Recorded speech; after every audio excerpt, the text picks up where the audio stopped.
you say you're not afraid, but Americans are afraid of Iran. They see video of Iranians saying death to America. What is your opinion? Should we be afraid of Iran? When they say death to the United States, it doesn't mean death to, they don't mean death to the people of the United States or even to the officials of the United States. They mean death to crimes, death to killing and carnage. Yeah.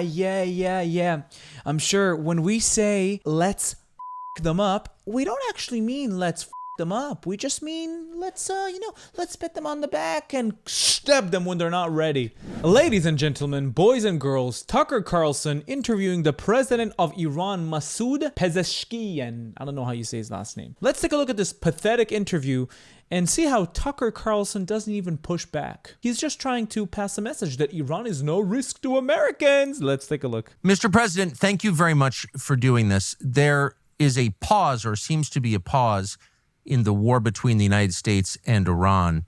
How do you think this will end? How would you like to see it end? We did not start this war, and we do not want this war to continue in any way. From the very beginning, it was the motto of my administration that I always adhere to, and that was fostering the national unity inside the country and also fostering peace and tranquility and friendship with the neighboring countries and with the rest of the world. The American President Donald Trump has said that peace and tranquility all around the world other than Israel and America. This is called taqiyya. They're lying to you, deceive you, to make you be more mellow, to trust them more, and then they're gonna stab you in the back, like in the Hudaybiyah, what Muhammad did, how he stabbed the Meccans in the back once they became nonchalant. the United States bombed your enrichment facilities because the government of Iran refused to give up its nuclear program, and that there can be no peace until Iran does give up that nuclear program. Would you be willing to give up the nuclear program in exchange for peace?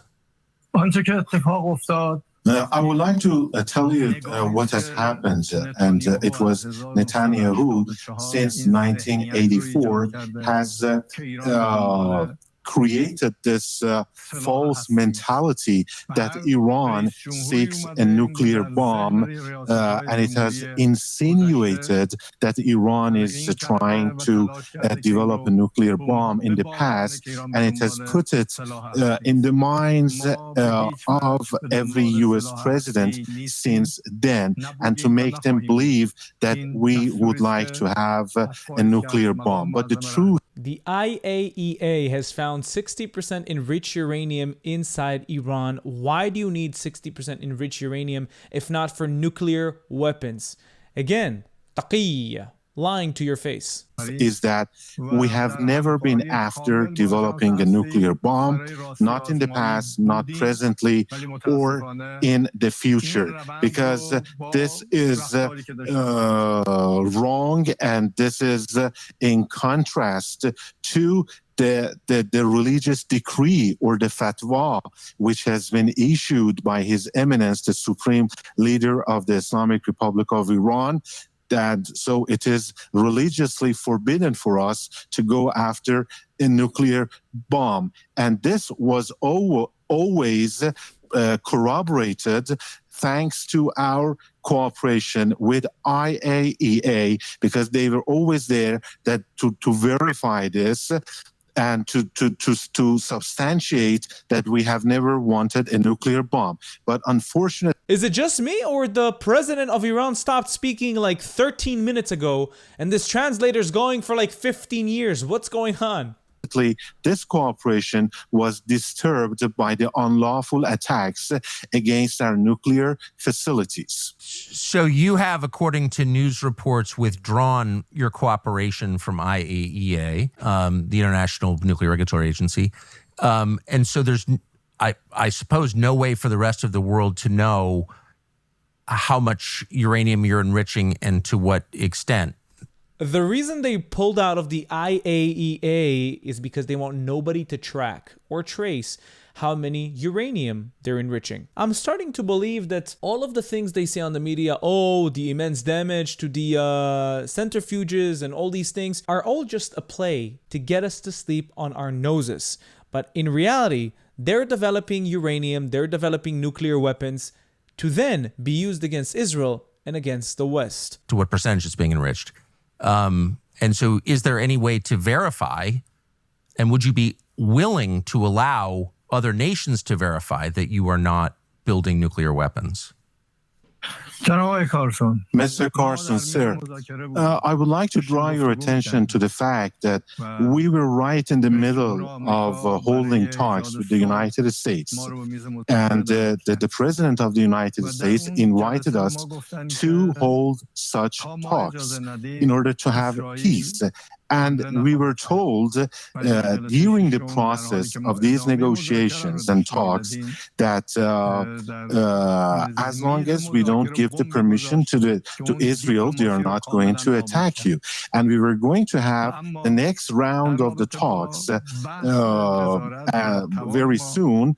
But in the middle of it, suddenly Israel torpedoed the negotiating table. We were sitting at the negotiating table when it happened. And Israel was never a part of the negotiating table. Israel has always been opposed to the deal Obama brought America into with Iran. Always, because the first people they were going to attack is Israel, and you can see it through Hezbollah, proxy of Iran. You can see it through Hamas, a proxy of Iran. You can see it through the Houthis, a proxy of Iran. I don't know what I need to say to make it more clear to you. Iran does not like Israel, not because it's a land that was taken from the Palestinians. No, it's a religious thing. It's a religious thing, and the blood of the Israelis need to be dropped, and only then justice will be served to the people of Iran. It's religious. Doing this, they totally ruined and destroyed diplomacy. In order to answer your question with regards to the surveillance or the supervision over our nuclear program, I would like to say that we are ready to hold talks over it. We have never been the party that has run away from verification. We stand ready to have these supervisions, but unfortunately, as a result of the United States unlawful attacks against our nuclear centers and installations, many of the pieces of equipment and the facilities there have been severely damaged. Therefore, we don't have any access to them. We cannot see, and unless this access is going to be back there again, we have to wait for it and to see what happens and how much they have been damaged so that we can go for the supervision. The president stopped speaking again 15,000 years ago, and the translator is going on for years and years. What's going on? How do we know that that's what he's actually saying? Your government believes that the IAEA was spying on the government of Iran and passing information to Israel. Do you believe that? And if so, do you have evidence that that's true that the world could see?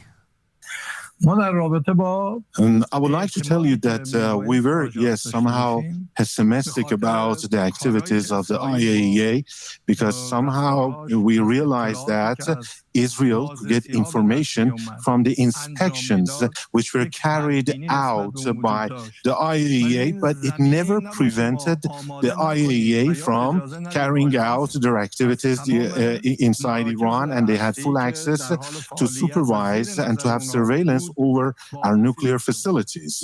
But there was this lack of trust as the result of the last report by IAEA. The type of the report and the way they prepared the report somehow gave an excuse to the Israeli regime and prepared the ground for their unlawful and unauthorized attack against our nuclear facilities.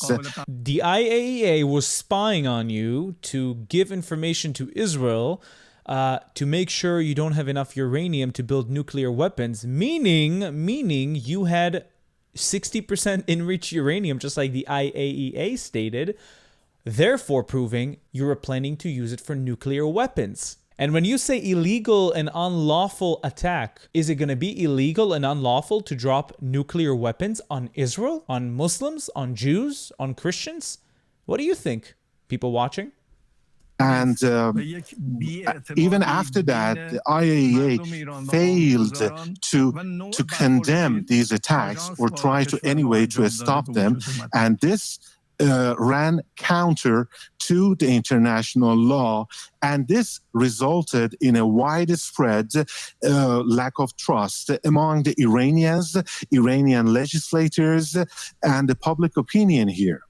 You've suggested that you were anxious to resolve your conflicts with the United States through diplomacy and that was derailed by war. Would you be willing to restart diplomacy? And could you tell us in general but precise terms the kind of deal you would be willing to accept? You see, I am of the belief that we could very much easily resolve our differences and conflicts with the United States through. Well, maybe you should stop chanting "Death to America" and "Death to Israel." Stop saying it's a policy. Maybe that's one way. Dialogue and talks, and the international law could serve as the framework or the basis for a deal in which the rights of all nations, Iranian nation, would be respected. But unfortunately, it was Netanyahu that destroyed these diplomacy and these efforts, diplomatic efforts. We have always, we never wanted anything beyond the respect for our rights, rightful rights, enshrined in international law. But as I said, it was Netanyahu that brought unrest to our region and is fomenting unrest and tensions in the region. As I have always said, we have always been after peace. It has been my motto. It has been my belief. The Iranian president is lying to our faces. He's saying that they believe in peace. They don't believe in any chaos, yet they have been funding Hezbollah for years. Since 1981, they've been funding Hezbollah. They've been sending Iranian proxies all around the Middle East to sabotage peace talks between Israel and Saudi Arabia and other places. So the real obstacle to peace in the region is not Israel. It's the IRGC. It's been my heartfelt opinion that we need to live in peace and harmony during this short and limited time granted to us by God Almighty, to live in peace and tranquility with everybody. And everybody in the world should live like that. But I would also like, on the other hand, to reiterate that our people are capable enough to defend themselves in self-defense during any kind of attack. And I believe that the United States president can very well guide the region and the world to peace and tranquility, or, on the other hand, to lead it to forever wars. Do you have plans to re-enter negotiations with the United States, with Envoy Steve Witkoff or anyone else? And if not, what do you think will happen? Tucker Carlson is a terrible journalist. No pushback whatsoever. No pushback. Like, he's pushed back many times before, but with the Iranian president, you're so gentle. You're petting him, leading him exactly to the place he wants to be led. I wonder, maybe Tucker Carlson is being paid by Qatar and Iran to promote their propaganda, allegedly. We see no problem in re-entering the negotiations. But before that, I have to remind you that because of the atrocities by the Zionist regime, by Israel, not just against my country, but in the whole region, we are now facing a crisis. The people are facing a crisis that we need to put it behind ourselves. Our commanders soldiers were off duty. They were spending the night at their homes with their families, but they were killed. And this is considered a war crime according to the international law, because they were off duty, as I said. Or our scientists were also killed and assassinated along with their families and their wives and their children. They were also killed. Pregnant women, children, they were killed in the atrocities, in the attacks of the Israeli regime. Just because they wanted to kill one single person, they had to demolish and destroy a whole building.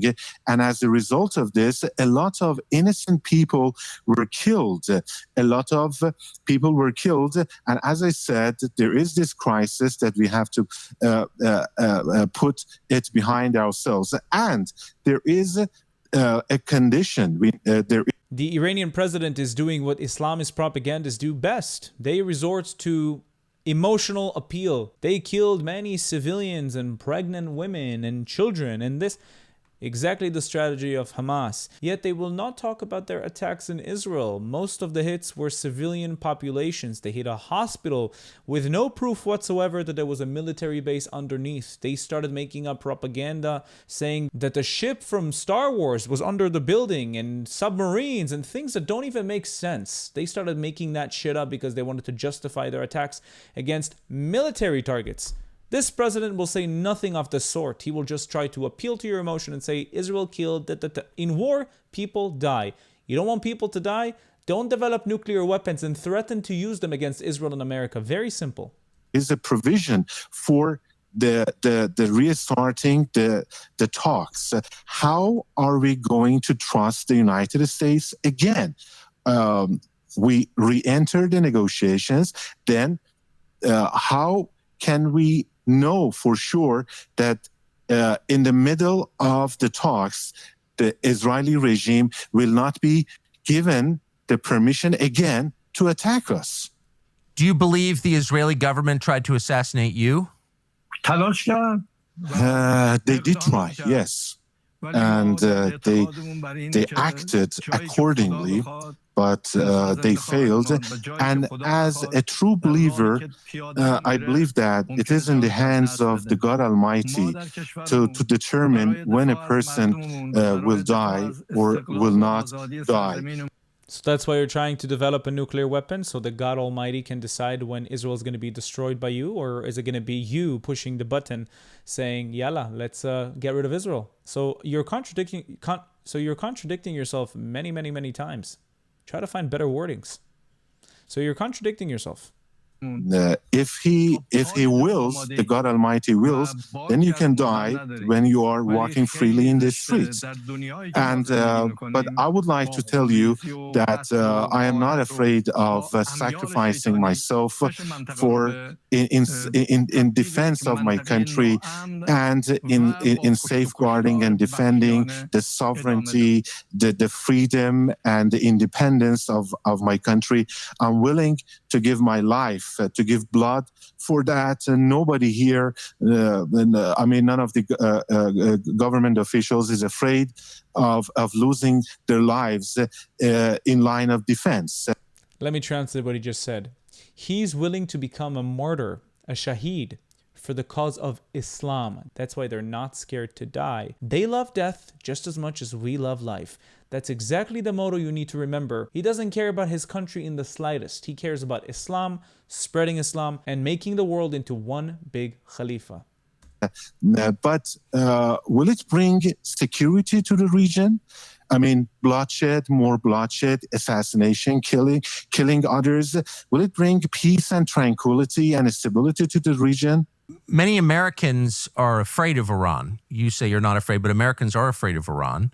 And they believe that Iran would like to strike the United States with a nuclear weapon. They see video of Iranians saying death to America, describing our country as the great Satan.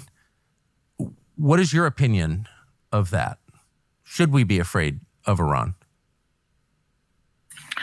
من تصور میکنم این I believe that this is a very wrong impression that anybody might have of Iran or the Iranians.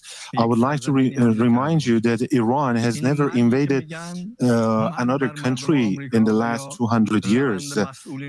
When they say death to the United States, it doesn't mean death to, they don't mean death to the people of the United States or even to the officials of the United States. They mean death to crimes, death to killing and carnage. Yeah. I'm sure when we say, let's fuck them up, we don't actually mean let's fuck them up. We just mean let's pat them on the back and stab them when they're not ready. What a despicable liar. What a despicable liar. Takia in the making right here.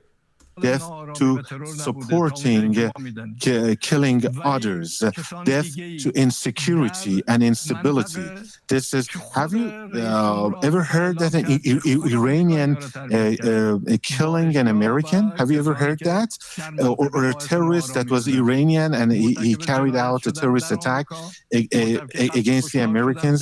No, it was your president who confessed that the Americans created the ISIS in our region, and they were responsible for this wrong image. That the IRGC, specifically its Quds Force and allied militia proxies, has been responsible for the deaths of American personnel primarily in Iraq and beyond. U.S. troops in Iraq and Afghanistan, according to U.S. and think tank reports, Iranian-provided weaponry like explosive, foreign penetration and rockets furnished to Shia militia groups resulted in more than 600 U.S. military fatalities during the Iraq War from 2003 onward. They also had proxy militia operations. The IRGC Quds Force is brutally credited with directing, training, or arming proxies like Katab, Hezbollah, and Asaib al-Ahak, who orchestrated deadly attacks on U.S. bases. Realize that he's lying to you. He's lying to you.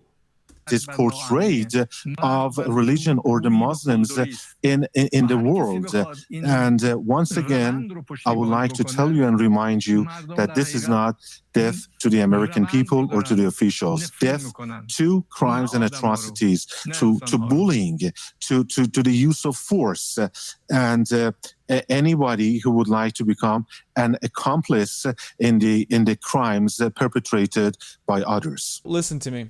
I'm sick and tired of hearing this Iranian president speaking and lying like this on camera. It's despicable. When we say death to America, we don't mean death to America. We just mean death to the crime. Yeah, because you actually say it's death to the crime. In every city and every country in the world, there's crime. So why don't you yell death to Qatar? Why don't you say death to Egypt or death to Syria with a bunch of crimes? Why don't you say that? What a liar. Ezem Magil.